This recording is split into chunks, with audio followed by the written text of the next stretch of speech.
Hi everybody, this is Jessica Comfort. I am with Fauquier County Public Schools. This week, some of the things that happened with the student that I always talk about, he's actually still at our school, even though I thought he was going to be sent to an alternative school. But basically, this is a student who has just exhausted all of the school resources.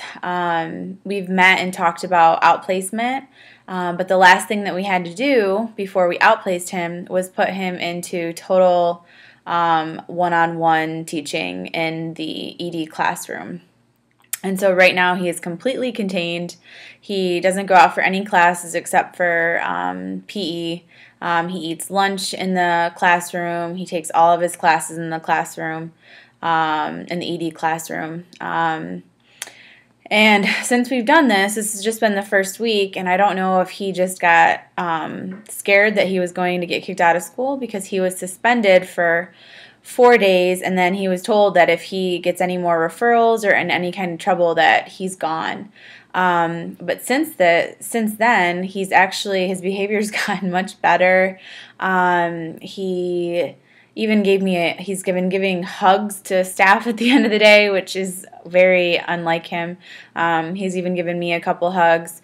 During individual counseling, he talked about how he's feeling, he was happy and how he is doing so well. He's gone the whole day without getting any points, and so he's getting free time at the end of the day. And then this week he even was able to receive his incentive that's in his behavior plan of getting like a milkshake from Dairy Queen because he went the whole week without any behavior problems. And so one-on-one instruction has really worked for the student, but at the same time, this isn't something that we're going to be able to do for the rest of his school career. He's in 6th grade.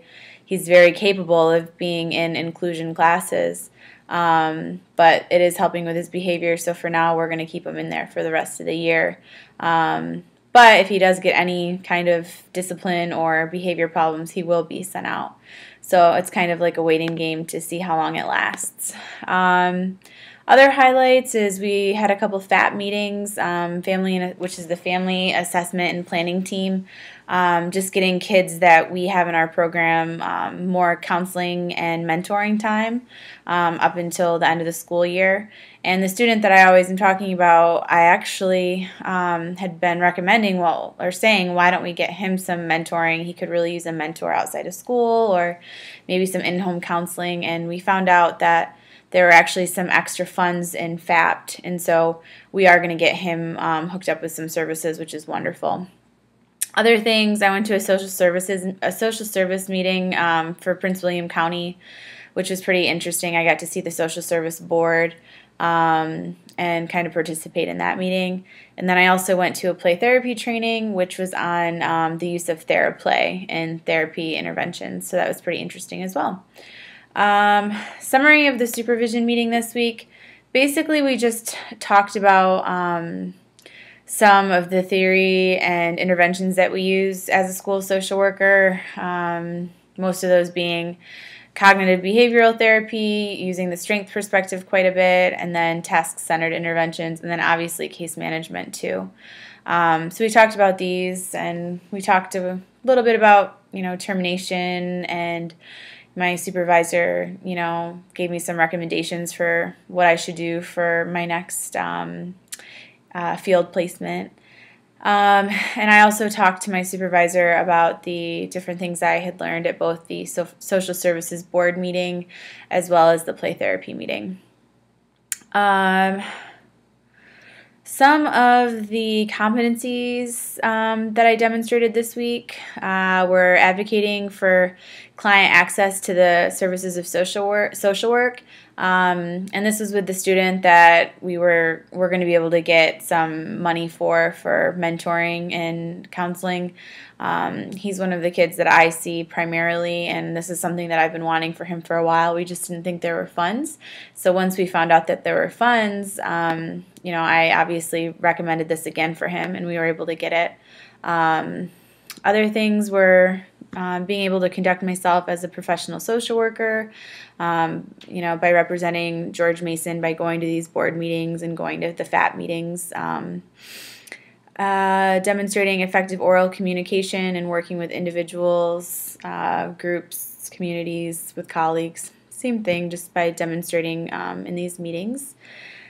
Skills in engaging and developing positive relationships with individuals. I think I do this just through my weekly individual counseling with kids, just continuing to build that relationship. And then using supervision and consultation effectively during our supervision meeting. I didn't really have too many ethical concerns happen this week, but I did have a couple situations I wanted to touch on. One of the situations was we basically had two of our girls that are in our girls group and that are actually both in the ED program. They have emotional disabilities.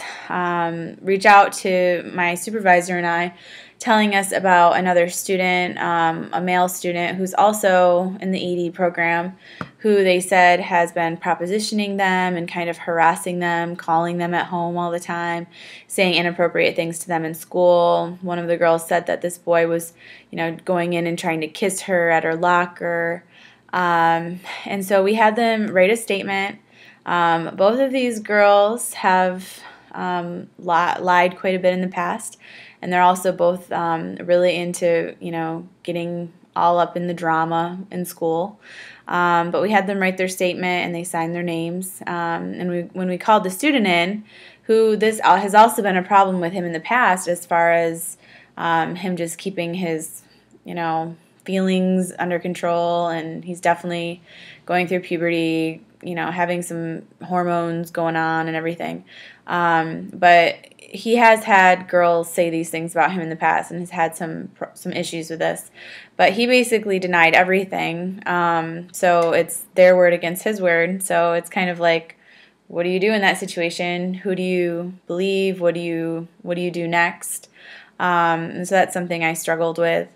And then there was another situation. This was an interesting situation because we got contacted by a teacher from Fauquier High School who my supervisor doesn't know, but this teacher contacted us because, and this is probably going to get confusing, her daughter has a friend that goes to to Cedar Lee Middle School, one of our students, and basically was just saying that she's really concerned about this student because her daughter has been, saying that she's having sex with high schoolers and that she's, getting a really bad reputation and she's sleeping around and all these kind of rumors. And this is a 7th grader who we had never met before.